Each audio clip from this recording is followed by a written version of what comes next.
back in the day, I worked at New Hampshire Public Radio. Yes, I did. And it wasn't for very long. And actually, I was very clear with the person who hired me. I said, I'm going to be here 1 to 2 years max, because I had been building my business, Zen Workplace, on the side. It was starting to get to a place where it really could sustain me as full-time income, but I was still really nervous. I was very nervous about it being sustainable. If you've never taken the leap to go on your own before and be a consultant, I think that it's hard to understand how terrifying that is, even if it makes logical sense that it could work. And so I took the job at NHPR because I wanted that stability. I wanted that stable paycheck. And frankly, my husband did not have a job that had insurance at the time, and so we needed that coverage. So I took the job. I didn't spend very long there because it was a terrible place to work. It was a really awful, awful, awful place to work. I was so miserable most of the time for so many reasons that I'm not going to get into here. I actually ultimately ended up, it's a funny story, maybe I'll have a drink on a Friday live stream happy hour sometimes and tell you guys the full story of how I orchestrated my own firing from NHPR, because it's kind of a funny story. It's one of the things that I'm probably most proud of in my entire career. But I bring this up because while I was at NHPR, that was when I really started playing with integrating different mindfulness strategies into my work experience in order to be able to manage my stress and, frankly, create an exit plan to get the heck out of Dodge, because I hated it there so much. Now, mindfulness for me is, I do meditate every single day. I'm a big fan of meditation. I'm actually going to be making a video for this channel about meditation and getting started with meditation. Maybe today, maybe in the next couple days. I'm not quite sure yet.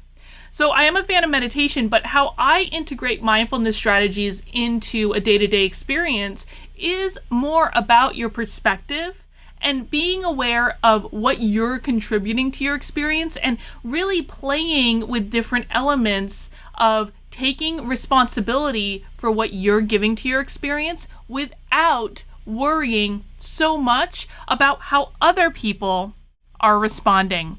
And so when I was working in this terribly toxic working environment at NHPR, I was not able to meet my goals or feel productive, and God knows I never got positive recognition for anything. So what I did in order to manage my own stress level was I created my own metric of success. I changed how I was scoring myself, because listen, if I had been scoring myself on pleasing my boss or pleasing the CEO of the organization or having a positive relationship with anyone on the content team and being able to actually produce things that could help out the station, like, I was not going to be successful in any of those things. It was an absolute impossible environment to work in. But what I could be successful for were things that I was directly responsible for contributing every single day. And so the sticky note that you see on here, this was actually the success metric that I created for NHPR, because I said, listen, based on my performance review, if I'm looking at the things I'm being evaluated in there, I can't do these things. They haven't given me the budget. They haven't given me the support. They haven't given me the resources. It is impossible to do these things without those elements. So I don't want to judge my success based on that. I want to judge my success based on what I am bringing to the table, things that I can actually control without needing anyone else to have a hand in it. And so I wrote this mantra that is still actually my personal mantra to this day. I put it on this sticky note that you see on the screen. I wrote it on my whiteboard. This sticky note was like directly on my computer monitor so I could see it every day. It said this: act with integrity, show compassion and empathy, even when others don't, and be of service to people around you. That was my success metric. That was my mantra. If I accomplished those 3 things and nothing else, I considered it a good day. I gave myself a nice pat on the back on the way home. I found a way to find satisfaction in what I had contributed, regardless of how other people received it. So you've seen this statement. There's nothing about having a good relationship with my boss. There's nothing about impressing the CEO. There's nothing about, getting a high five from HR or whatever. None of these things were dependent upon other people. They were only dependent on myself, on what perspective I had, on what actions I chose to take, on what behaviors I chose to take, on how I articulated plans, on how I crafted plans and made them an option for the organization, regardless of if the organization went with the plan or not. None of these elements involved the input from anyone else that I worked with. They only involved me coming to the table. And the reason I bring this up is that this is not an exclusive strategy just for the work environment. You can use this strategy anytime that you're preventing yourself from fully contributing, fully expressing yourself, fully putting yourself and your ideas out there. You can use this same strategy to get yourself to a place where you can come from a place of empowerment.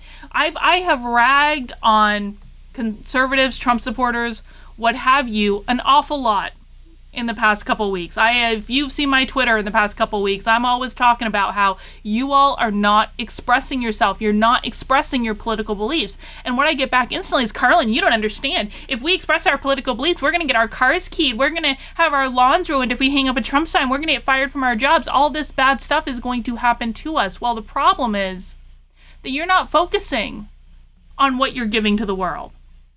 You're focusing on the potential negative ramifications of what you're giving the world. You can't control that. You cannot control what other people do. You cannot control how other people respond. The only thing that you can control is what you put out there. Listen, I posted a video on this channel last night, and I knew this video was going to get me into trouble. I knew it. I absolutely knew it. So some of you may have seen a video I did several days ago about things people on the political left need to know about people on the political right. That video is all fine, well and good. I posted that video, and conservatives and Trump supporters and people on the right or whatever, they're all like, yeah, Carlin, whatever. They don't necessarily like the flip side of that, though. They don't like hearing the things that people on the political right need to know about people on the left. And I knew this was coming before I even posted this video. And the reason I knew it was coming is this happens every time. This happens every time that I remind you all that I did not go to a Trump rally and become a magical conservative. That didn't happen.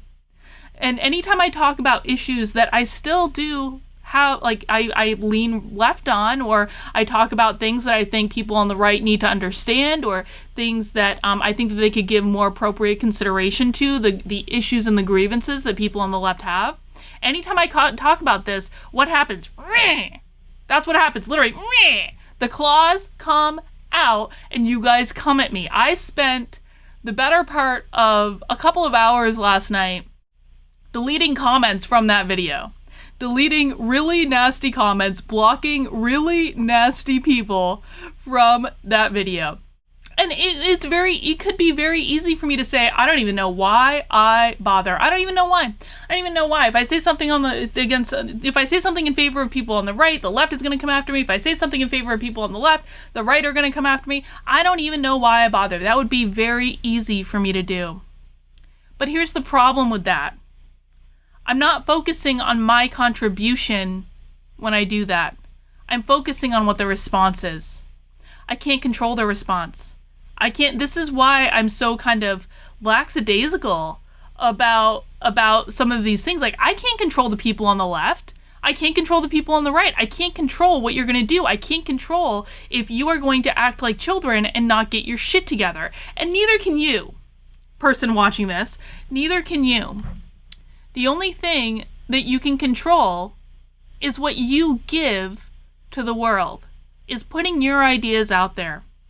It's time to change the success metric. It is time to change the success metric from convincing people to see the world the way you do. Sometimes you're going to convince people, sometimes you won't. Most often you're not going to, because most people are not open to that. But that doesn't negate the value of expressing your ideas. When you express your ideas in a fully empowered and confident way, what you are saying to yourself is that my ideas are valuable. I am valuable. The world will find my ideas valuable if I say them. Because there are people that will. There absolutely are people that will. And what I have found is that most often those people that do value you, those people that love you, they're the ones that aren't going to speak up. I find it so ironic. Listen, I find it incredibly ironic that all the numbers I see around the actual percentage of SJWs in our population, like when I say SJW, I mean the far, far left, people that are taking over our news coverage, that are absolutely everywhere, that are dictating the platform of the Democratic Party, they make up roughly, maybe, around 10% of the population. 10%, that's it. But they're very loud and they shout all the time and they go out and protest all the time and they're always on TV. And so we think that they're much bigger than they are. That's the crazy side on the left. What I tend to find anytime I post a video like the one I did last night is that the population of crazy on the right, the people that do meh, they come at me and they say all this crazy nonsense and they try to say, you're not the person that we thought you were. They do all that stuff. That's about 10% of the population too. It's about 10% every single time, very, very consistently. That's about 10% of the population too. And that's a really unofficial study. Okay, that is based off of comments I receive on my YouTube videos. That is not official in any way, shape, or form. But I do find it interesting that it really does very, very consistently tend to be about 10% of people on the right, 10% crazy people on the right, 10% crazy people on the left. That's what it tends to be. What that means is that there are 80% of people in the middle that aren't crazy, that are open to discussion, that are open to dialogue. The problem is that those people tend to be very, very, very quiet. They don't speak up. Why don't they speak up? Because they're afraid of the crazies on either side. That's why they don't speak up. What if we change their metric of success?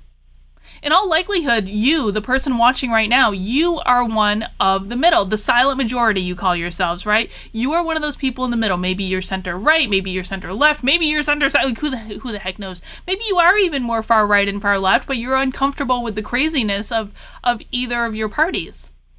But you aren't speaking up. You aren't expressing your ideas because you're fearful of what the nut jobs on either side will say. When are we going to say enough is enough? When are we going to say that the crazies should not be running the show?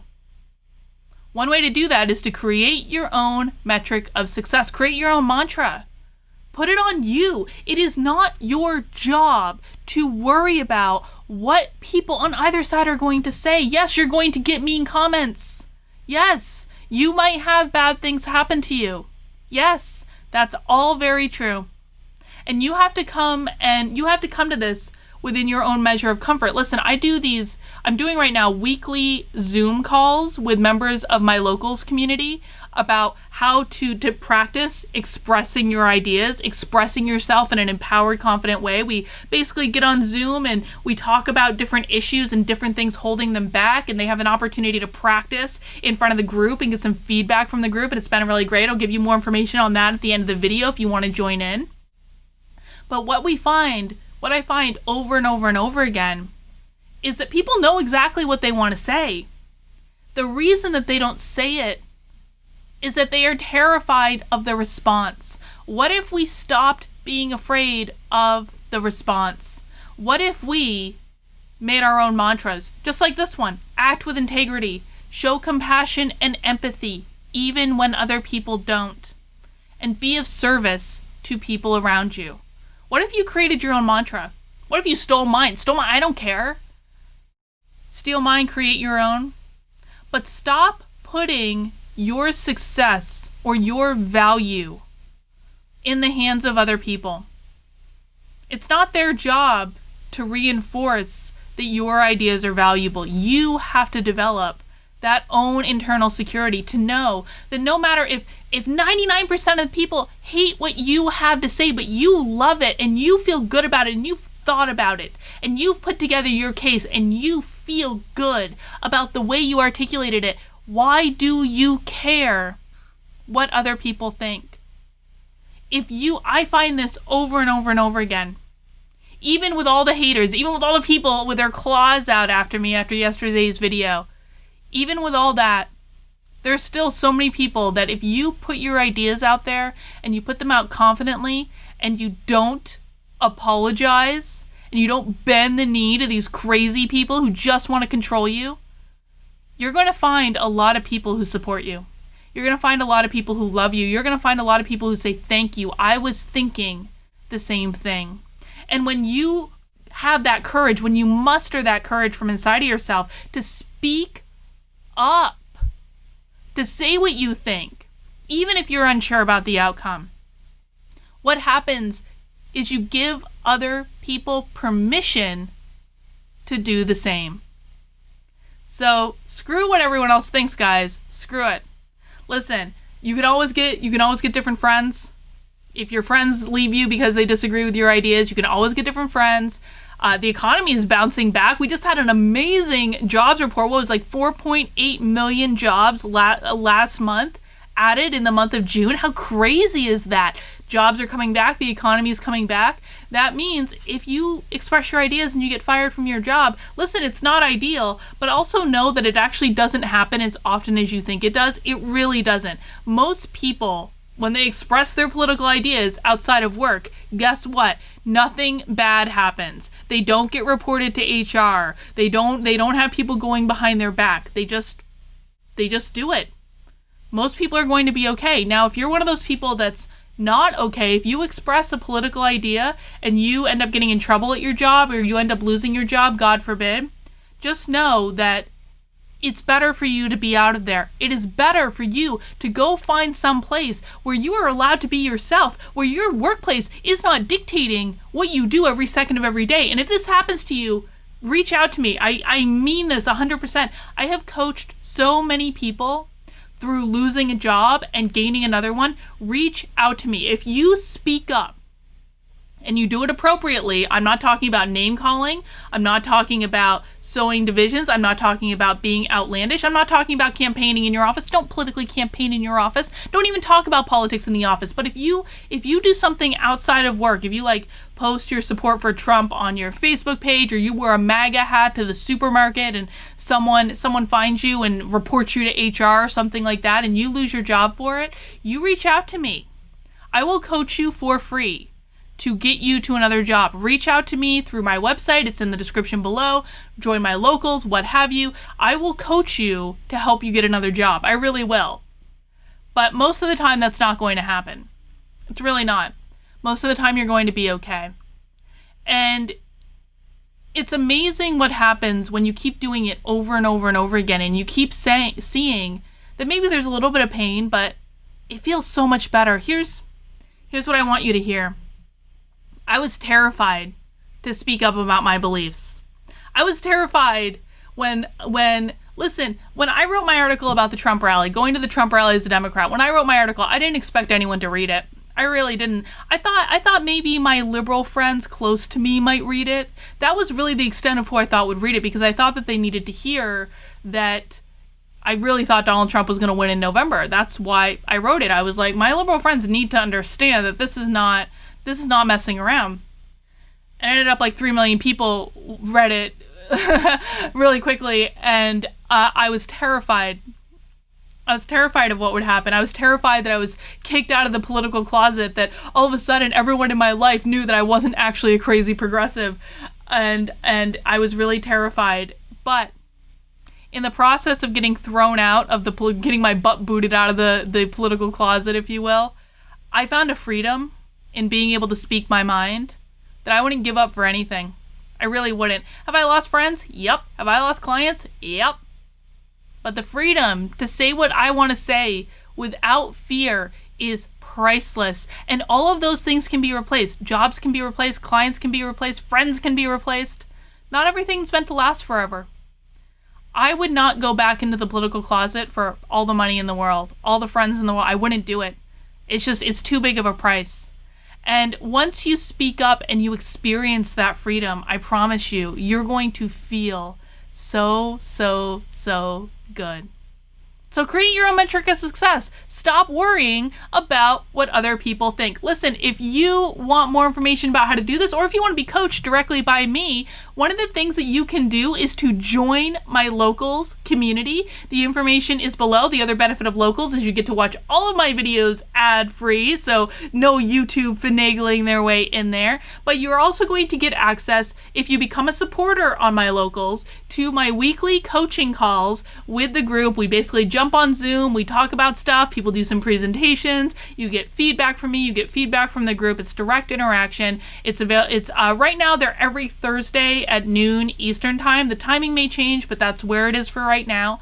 And you're welcome to join if you want. You do have to become a supporter in Locals, and that starts at $5 a month. If you use the promo code WELCOME, you will get access for free. So I look forward to hopefully interacting with some of you in my Locals community. We're having a ton of fun. It's so nice. There are no trolls. It's awesome. And I love coaching people on how to do this. I think that this is so important because it's purely from a self-worth perspective. When you are putting your ideas out into the world and not worrying about what other people think, what you're really saying is, I am valuable. My ideas are valuable. And I love myself to utilize this gift of expression that I've been given. So information about my Locals is somewhere on the screen right now, and I hope I get to interact with all of you there.